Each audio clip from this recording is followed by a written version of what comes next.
Hey guys, today I'm going to show you how to fix Rockstar Games Launcher not opening, how to fix Rockstar Games not working. First, let's search Windows Security, and let's open this up, and click on Virus and Threat Protection right here.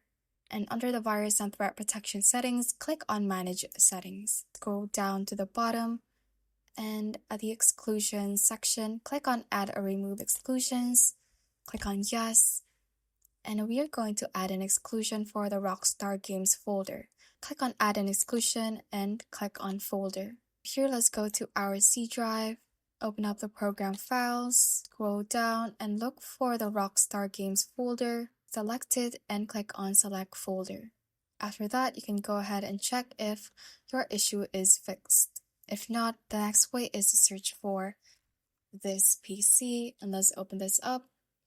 We are going to the C drive, program files folder, and let's search for the Rockstar Games folder. And what we're going to do is to right click on it, and we are going to rename it by adding an underscore at the beginning so that the name looks like this, and hit enter. After that, we are going to go to our desktop and right click on the Rockstar Games shortcut and click on Run as Administrator, and see if that fixed your problem. Just click on Yes, and it should now work. If not, the next thing to do is to search for Settings. Here, click on Apps, and we are going to search for OneDrive or Drive. If you have Microsoft OneDrive on this list, you can try uninstalling it if you don't use it, because there might be compatibility issues with the Rockstar Games Launcher.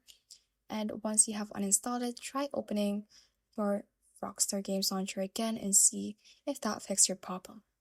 Thanks for watching, and if you found this useful, hit that like button and subscribe for more videos like this.